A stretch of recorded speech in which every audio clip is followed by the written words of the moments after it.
حضرت امام حسین علیہ السلام نے فرمایا، جس کا مددگار خدا کے علاوہ کوئی نہ ہو، خبردار اس پر ظلم نہ کرنا۔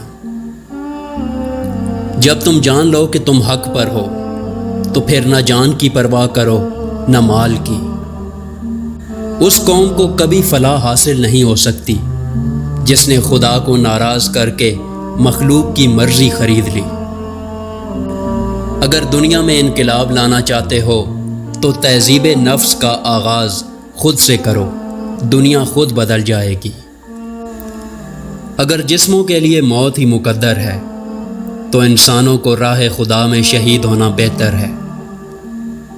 وہ سب رخصت ہو گئے جن سے محبت تھی، اور اب میں ان لوگوں میں ہوں جو مجھے پسند نہیں۔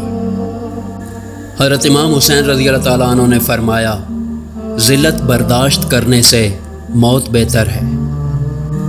اگر زمانہ تیرے ٹکڑے بھی اڑا دے تو پھر بھی مخلوق کی طرف مائل نہ ہو۔ دولت کا بہترین مصرف یہ ہے کہ اس سے عزت و آبرو کو برقرار رکھو۔ جس کام کو پورا کرنے کی طاقت نہ ہو اسے اپنے ذمہ مت لو۔ حضرت امام حسین نے فرمایا، جس چیز کو تم نہ سمجھ سکتے ہو اور نہ حاصل کر سکتے ہو اس کے در پہ کیوں ہوتے ہو؟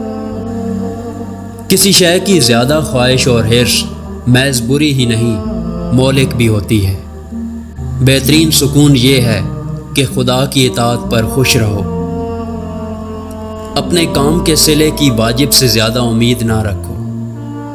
بدترین حاکم وہ ہے جو اپنے مخالفوں کے سامنے بزدل ثابت ہوا اور نامردی دکھائے، لیکن کمزور اور محکوموں کے سامنے جرأت کا مظاہرہ کرے۔